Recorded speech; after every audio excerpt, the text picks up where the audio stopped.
Hi guys, welcome to Iguazú, Argentina, one of my favorite places on earth.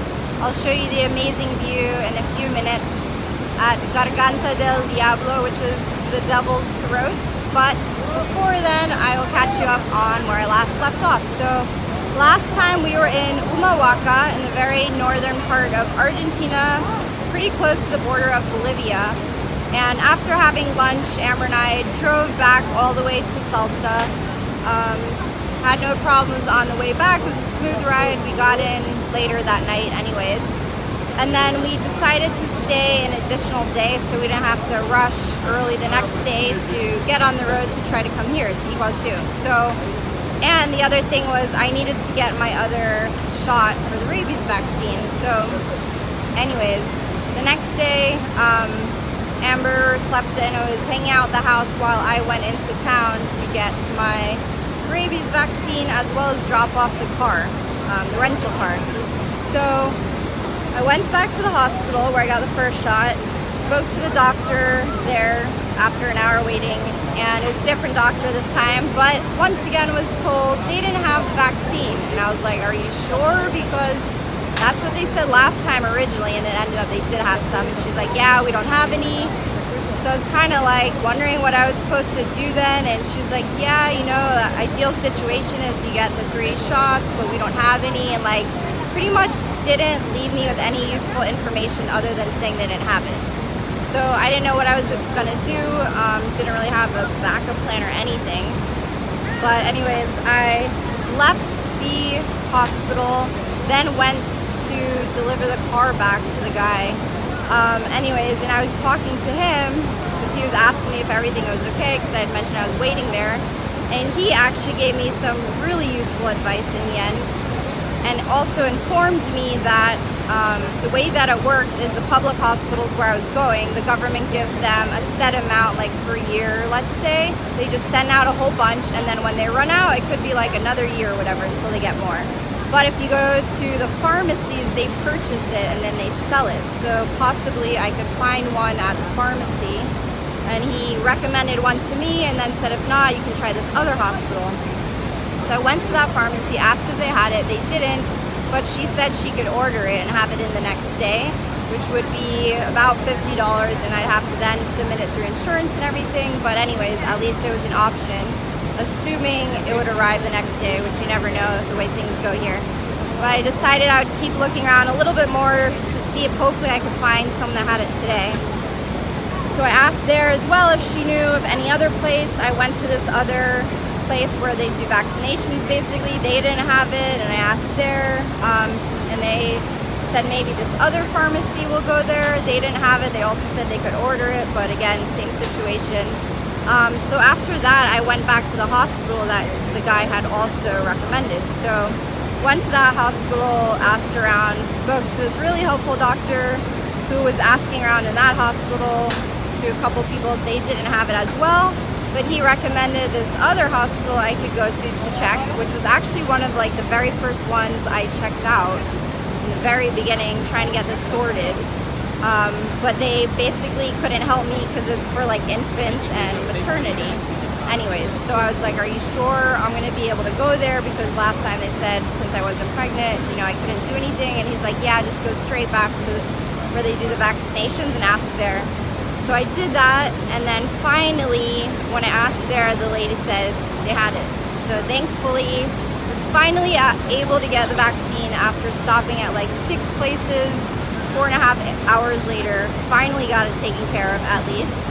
So now the last one I need to do, I'll do when I get to Buenos Aires. So 2 down, 1 more to go. Anyways, that was that. I forgot to mention too, actually, when we were driving in the rental car up north, there are all these police controls and stops along the way. So one of the stops, they actually made me do a breathalyzer. So that was actually my first time ever doing breathalyzer. I've never done that even in the States before. Luckily, we didn't have anything to drink at lunch or anything because they have like a 0.0 policy here. So literally, if you have any alcohol in your system, you're in trouble. Although it's probably not as bad as it would be for us.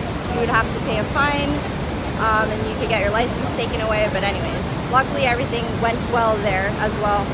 Another side note that I forgot to mention, but I've been noticing also with the trash here, I thought it would be better by now, but I'm still seeing it around in a lot of places. Anyways, I thought that would improve, and I'll get to another point with that later. But just something that I've noticed that I was hoping would be better by now. Definitely still a problem though. You see it on the streets, and they're handing out a lot of flyers and things like that, so a lot of it just ends up on the streets. Anyways, so that was the whole situation with the vaccine. The rest of the day we kind of took it easy, ended up having dinner back at the house with our hosts, who made a delicious Mexican dinner, everything from scratch, the tortillas and the salsas and everything. It was really amazing. Sorry, I keep looking down, but there's butterflies everywhere and they're on my feet. So later we went to this place called La Peña, which is where they play traditional folkloric music, and like sometimes people will dance, but basically you can go there. It's more of a local one because they have other ones that are more of a show and more touristy, but the locals also go. Instead of doing like a set show, the people going there to hang out will bring their guitars and instruments and just play there. So different tables will just like start playing a song and everyone's singing along. It's really cool. And then another table will start playing a song after, and some people will get up and dance. So that was a really cool experience. And that was our last day in Salta. So the next day we ended up heading out to go to Iguazú, and we decided to try hitchhiking because I've heard from a lot of different people it's actually pretty common in Argentina and Chile. Like even the locals do it. It's not an issue here. And the plane and the bus to go to Iguazú from Salta was super expensive, like $100 or more. So we thought we'd give that a try, which went really well, although it took a while, of course.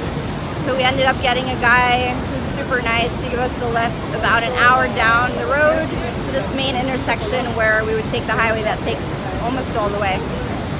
And from there we got another car to take us a little bit down the ways, and finally after that we ended up getting a ride from this trucker who was going like way farther down the road. So we were able to ride with him like most of the rest of the way, at least for that day.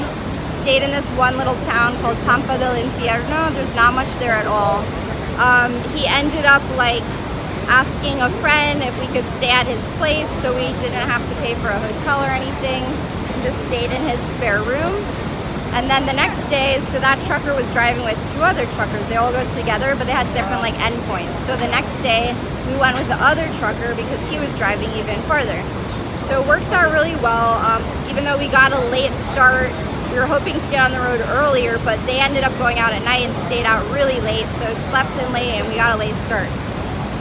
So after that other trucker basically took us to this town called Resistencia, which is a good ways towards Iguazú, but I don't know, still another 10 hours or so. And we were waiting pretty much by the toll there. And some people had stopped, but they weren't going far. They were just going to the next town. So we kind of ended up waiting to see if we could find a better ride, but then it was close to sunset. In the end, we ended up jumping on this bus that just went to that next town called Corrientes. So that bus basically went into the bus terminal, and we figured, well, since we're here now, we might as well check the buses from Corrientes to Iguazú. Anyways, they ended up having night buses going, so we decided to take a night bus from Corrientes to Iguazú, which in the end was just like $22, so a lot cheaper, even though of course it took us longer to get there, and then we wouldn't lose like a third day just traveling. So we got in yesterday around 11 a.m. And then, so back to that whole trash thing, the mentality. I remember before being here and people would just be on the buses and like throw a wrapper out the window or open something while they're walking, throw it on the ground. So also like the first trucker we were with, same kind of mentality. I had trash at some point. He's like, oh, you can just toss it out the window. Or I was like piling things in a bag, and he's like, oh, just give that to me. And I was like, what are you gonna do with it? And he pretty much motioned he was just gonna toss it out the window. And I was like, no, that's okay, like I'll wait, till later. So just interesting, again, like still seeing that mentality. Definitely, again, the education system needs to incorporate all that kind of stuff so people know the effects of throwing your trash all around in places they shouldn't be. So back to that side note. But anyways, we got in yesterday, and after grabbing some juice and a bite to eat, we went to this place called GüiráOga, which is a animal refuge.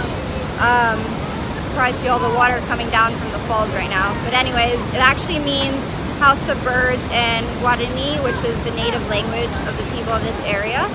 So again, that was interesting. It reminded me a lot of the one I went to in Bolivia, but we got to see a lot of different animals, birds of course, monkeys, even a jaguar, different kinds of like, I guess, boars or wild hogs, all sorts of stuff really, turtles, crocodiles. But it was interesting learning about them, again, seeing what they're doing. A lot of them were pets, and you know, they're not supposed to own pets, it's illegal, but people would do it anyways. Or some of them have been in road accidents with people driving through because they've lost a lot of their habitat with the road being cut through, all this beautiful nature. So anyways, checked out that spot, which was really interesting. And then had dinner later at the couch surfers place we're staying at. Another couch surfers also staying with us there. And then today we've come out to the park, to the waterfalls, to see all the amazing waterfalls. So there's actually a lot more left to go. We're at the biggest one now, again called Garganta del Diablo, which means Devil's Throat. This is really amazing. I'm about to show you. After here, we're gonna walk around the rest of the park. Basically, there's tons more waterfalls.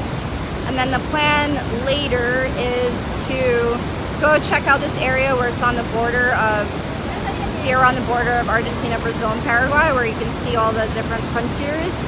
And they have like a little fountain show or something. And then later go to this place that has an ice bar. So everything's made of ice. They give you a coat and gloves. And then there's an entrance fee to get in, but apparently you have 40 minutes to drink whatever you want. So we'll see how that goes. And tomorrow we're gonna head out to Buenos Aires. So that's the plan. Let me show you real quick the views, and then I will say goodbye.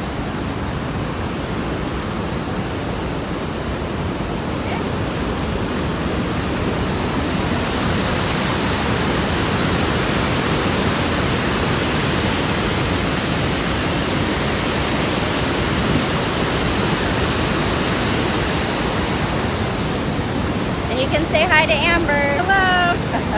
Anyways, that's all for now. So we'll catch up with you next time from Buenos Aires. Bye.